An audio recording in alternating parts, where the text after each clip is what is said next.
얘들아 안녕. 할아버지야. 오늘도 우리 날기새 스쿨 나와줘서 고맙다. 오늘은 할아버지가 시편 142편 1절에서 5절까지 읽을게. 내가 소리내어 여호와께 부르짖으며 소리내어 여호와께 간구하는도다. 내가 내 원통함을 그의 앞에 토로하며 내 우환을 그의 앞에 진술하는도다. 내 영이 내 속에서 상할 때에 주께서 내 길을 아셨나이다. 내가 가는 길에 그들이 나를 잡으려고 올무를 숨겼나이다. 오른쪽을 살펴보소서. 나를 아는 이도 없고 나의 피난처도 없고 나의 영혼을 돌보는 이도 없나이다. 여호와여, 내가 주께 부르짖어 말하기를 주는 나의 피난처시요 살아있는 사람들의 땅에서 나의 분깃이라 하였나이다. 다윗 때 블레셋이라는 나라가 이스라엘을 침공해왔지. 그때 장수가 너희들이 아는 아주 유명한 골리앗이라는 사람이었어. 골리앗이 너무 거인이고 무서웠기 때문에 사울이나 그 사울의 군대들은 감히 싸울 생각도 하지 못하고 벌벌 떨고 있었지. 그때 어린 소년 다윗이 골리앗과 싸워서 이겼잖아. 넌 칼과 단창을 가지고 내게 나오지만 나는 만군의 주 여호와 이름을 가지고 나간다. 그리고 싸워서 물맷돌로 이제 골리앗을 죽여서, 쉽게 말하면 다윗이 국민의 영웅이 되었어. 그래서 그때 사람들이 공공연하게 사울은 천천히요, 다윗은 만만이다. 그리고 노래를 불렀어. 그러니까 쉽게 말하면 다윗이 사울보다 10배나 더 훌륭하다, 뭐죠, 그런 거지. 그러니까 사울이 다윗을 시기하기 시작했어. 다윗의 인기가 더 높아가니까. 자기가 비겁하고 싸우지 못할 때 다윗이 그랬으면 그런 칭찬을 받고 칭송을 받는 게 사실 당연한 일인데, 그거는 생각하지 않고 다윗을 시기하고 미워하여 죽이려고 했었어. 아주 비겁하고 옹졸했었지. 이럴 때 사울이 다윗의 공을 인정해주고 다윗을 칭찬해 주었으면 사울 자기도 높아지고 올라가는 건데, 사울은 그런 생각이 없었어. 할아버지는 청량리 중앙교회라고 하는 교회에서 주일학교 1학년부터 다녔거든. 거기서 이제 신학교를 가고 교육전도사도 하고 또 전임전도사도 되고 또 부목사도 되고 그랬어. 그럴 때 목사님이 할아버지 초등학교 2학년 때 오셔서 어렸을 때 나를 봤었는데 나를 잘 키워주셨어. 신대원 졸업하고 공부 안 하려고 그럴 때 등록금 주시면서 대학원도 가게 하시고 그러셨는데, 늘 나를 칭찬해주고 교인들 앞에서 이렇게 치켜 세워주시곤 그러셨어. 주일 저녁 설교를 할아버지한테 맡기시거든. 그렇게 하면 설교를 하면 목사님이 예배 시간에 광고하러 나오셔. 그리고 이렇게 얘기하셔. 이제 젊은 목사가 어떻게 설교를 저렇게 잘하고, 나 몇 년 더 해야 되는데, 야단났수다. 이제 그러고, 이제 농담처럼 그러고 나셨어. 나를 지켜 세워주시려고. 그리고 늘 나를 가르치시고 그러셨는데, 어느 날 목사님이 그때 기독교 사상이라고 하는 그 기독교 계통의 잡지가 있었는데 글을 쓰셨어.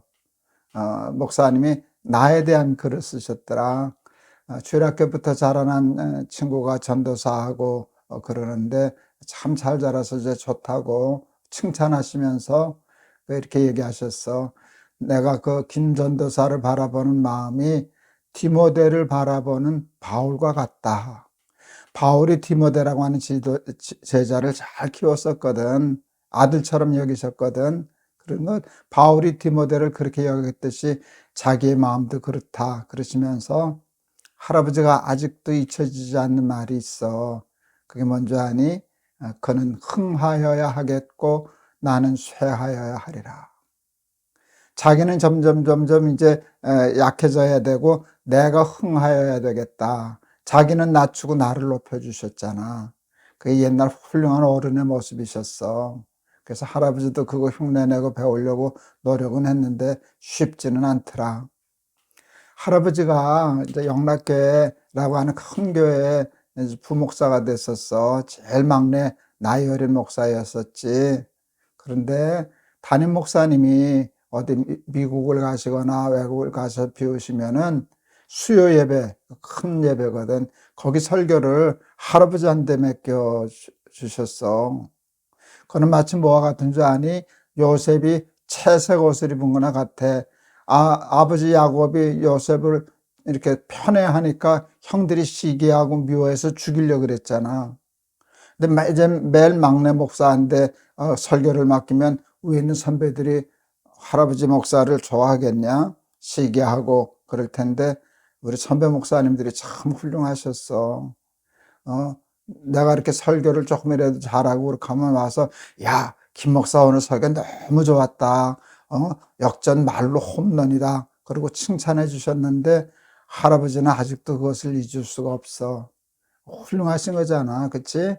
자기보다 후배가 자기보다 어린 사람이 인기를 얻고 저거 하면 그것을 시기하는 게 사울과 같은 마음인데, 다윗, 바울 이런 분들은 디모데가 잘 되는 걸 좋아하고, 우리 목사님도 그렇고 우리 선배 목사님도 그렇고 할아버지가 잘 나가고 좀 튀니까 시기하지 않고 박수해주고 칭찬해 주셨잖아.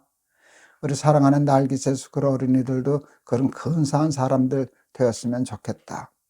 어쨌든 사울이 다윗을 죽이려고 쫓아다니거든. 사울은 왕이야. 다윗은 뭐 왕이 죽이려고 하면 뭐 꼼짝없이 죽는 거지. 아무도 다윗을 도와주려고 하는 사람이 없었어.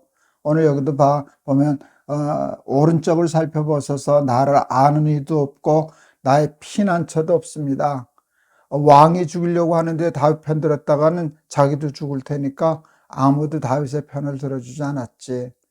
오늘 이 시편도 어디서 쓴 시편인가 하면 여기 성경에 보면 다윗이 굴에 있을 때 지은 기도 이렇게 얘기했어.